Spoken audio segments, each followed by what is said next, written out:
O que é a maçonaria e por que ela está rodeada de mistério e polêmicas no mundo inteiro, e desde que foi criada, ou então, pelo menos, que veio à tona a existência deste grupo de pessoas que se unem por algum motivo, dependendo do que for. Olha só, é interessante. O que é a maçonaria? Essa é a pergunta que a BBC News Mundo respondeu. Eu não sei, eu não li esse artigo, geralmente eu não gosto de ler o artigo, porque eu gosto de ler e também tendo as reações da forma mais natural possível. Eu tenho uma noção do que seja estes grupos maçônicos, mas eu não sei exatamente o que pensa uma pessoa lá no Reino Unido ou de onde foi que foi escrito. Foi 25 de fevereiro de 2018, mas ele foi atualizado em 4 de outubro de 2022. É muito interessante, tenho certeza disso, porque o tema maçônico é um tema realmente rodeado de mistérios e polêmicas, e sem delongas, vamos fazer a leitura para entendermos então melhor o que é a maçonaria e quais são os seus mistérios. Olha aqui o símbolo maçom. Maçons britânicos têm optado por se defender publicamente de acusações. Aqui está o tema, o símbolo deles. De vez em quando voltam as manchetes de jornais mistérios envolvendo os maçons e supostas influências das elites dirigentes da maçonarias sobre a sociedade. Entre os motivos para isso estão a antiguidade e a tradição de descrição em torno de grupos e, claro, o poder de influência de alguns de seus integrantes, como o ex-premier britânico Winston Churchill e o escritor Oscar Wilde. Estima-se que ao redor do mundo haja 6 milhões de pessoas ligadas à maçonaria. Hoje em dia, inclusive, tem sites para eles, sites de compra e venda que qualquer pessoa pode comprar, né? Ainda que originalmente a maçonaria tenha se constituído como uma sociedade secreta, hoje, ao menos no Reino Unido, tem optado por se defender publicamente das acusações. A grande loja unida na Inglaterra publicou anúncios publicitários de páginas inteiras em diversos jornais britânicos pedindo a fim da discriminação sofrida por seus membros, os quais se queixam de representação tergiversada feita deles. Quando, por exemplo, o jornal The Guardian noticiou a existência de 2 lojas maçônicas que operariam em segredo no Parlamento do Reino Unido, compostas por políticos ou jornalistas, em outras denúncias no Reino Unido, o presidente do principal sindicato das polícias da Inglaterra e do país de Gales disse que círculos maçons dentro da corporação estariam impedindo reformas voltadas à promoção das minorias como mulheres e negros. David Stemple, líder dos maçons ingleses e galeses, negou as acusações apresentadas no The Guardian e disse que nenhum de seus membros era parlamentar ou político. Não somos uma sociedade secreta, afirmou a BBC, agregando ser ridículo a notícia sobre o veto de policiais maçons a reformas corporativas. Cerimônias secretas. Stemples também disse que a maçonaria inglesa levaria o cabo a uma série de eventos a portas abertas para responder às perguntas da população sobre a natureza e o funcionamento da organização. Assim, dizem querer combater o hermetismo tradicionalmente associado aos maçons. Peter, um jovem maçom de Londres, disse ao Guardian: meus colegas de trabalho sabem que sou membro de uma loja e nunca me encontrei com nenhum irmão maçom que se negasse a tornar pública sua filiação ou escondesse o que fazemos. Cada loja, como são conhecidas as unidades básicas da organização, se reúne oficialmente 4 vezes ao ano em cerimônias de acolhida a novos membros que podem ter uma hora de duração, mas que ocorre nesses eventos sempre foi um segredo bem guardado. A melhor maneira de explicar é que como se fosse uma peça de teatro, em que todo mundo tem um papel, disse a BBC, um integrante da maçonaria britânica pedindo um anonimato.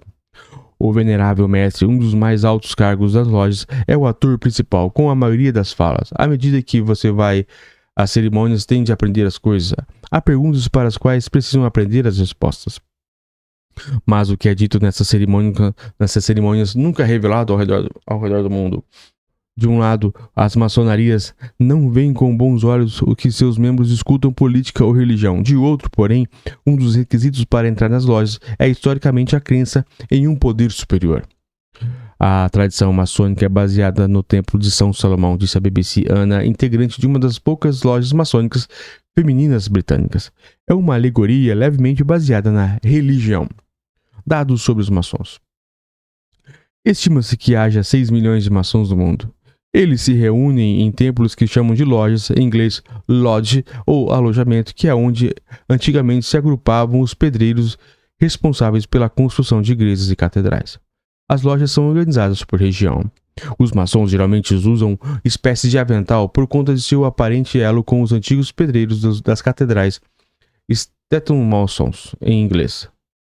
Stonemasons, em inglês. Entre personagens históricos com elos com a maçonaria estão os políticos Winston Churchill e o escritor Oscar Wilde, Rudyard Kipling e Arthur Conan Doyle. Separação por sexo. A maçonaria segrega homens e mulheres em lojas distintas. Na Inglaterra, por exemplo, a primeira loja feminina foi criada em 1908 com um venerável mestre do sexo masculino. Depois passou a ser integrada apenas por mulheres, com um veto à presença masculina. E elas também são proibidas nas cerimônias masculinas. Segundo a maçom Ana, porém, fazemos os mesmos rituais que os homens, as mesmas cerimônias, ainda que estejamos completamente separados. Mas essa separação por gênero é comumente alvo de críticas, inclusive entre os próprios maçons. O maçom Peter, por exemplo, disse desejar que a grande loja britânica se modernize completamente algum dia e permita que ambos os sexos se misturem. Seria magnífico para a organização, opina. Outro maçom que pediu anonimato afirmou que a maçonaria está impregnada de tradições e seus rituais são peculiares, mas não são mais do que na Igreja Católica. Lealdade e o nepotismo. Questionados sobre o motivo que os levaram a ingressar nessa irmandade, os entrevistados citaram a veia social das lojas, que contribuem com ações beneficentes comunitárias e com o sentimento de lealdade e pertencimento fomentado pela maçonaria. Gosto de confiar nas pessoas, sou muito leal, então esse tipo de coisa, ser parte de comunidade, me atraiu, disse um deles à BBC. Ao longo dos anos você constrói relacionamentos, faz amigos e forma uma rede. Mas uso essa expressão com cuidado, porque essa rede não está lá para ser usada em meu benefício pessoal. Muitas vezes isso não é bem a verdade. De fato, uma das características que se costuma atribuir aos maçons é de que eles valem a posições sociais e profissionais para favorecer outros membros e a própria organização. Os maçons, porém, afirmam que isso é um mito. Sabemos que isso é verdade. Acho que no passado provavelmente houve casos de nepotismo e favorecimento, mas nunca soube de nenhum entre os maçons, afirma Ana à BBC. Aqui em Londrina é muito comum. Além disso, em diferentes momentos da história, a maçonaria foi acusada de conspirar e influenciar nos bastidores da política. Recentemente no Brasil, por exemplo. Tempos, o líder da grande loja maçônica britânica afirmou que uma das investigações do Comitê Especial do Parlamento conclui não haver nada sinistro na atividade da maçonaria no país. O relatório desse comitê, porém, recomendou que seja exigido que os maçons com cargos na política e os demais órgãos públicos declarem publicamente seu pertencimento à Irmandade.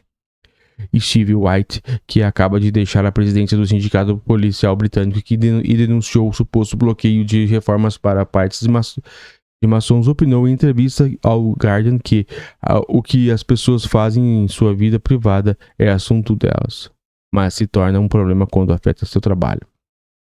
Houve ocasiões em que seus colegas suspeitaram que maçons foram um obstáculo para reformas. Temos que nos assegurar que pessoas estão tomando as decisões pelos motivos certos. Muitas vezes aqui em Londrina mesmo há juízes maçons que contribuem com alguns advogados. Irmãos, é difícil.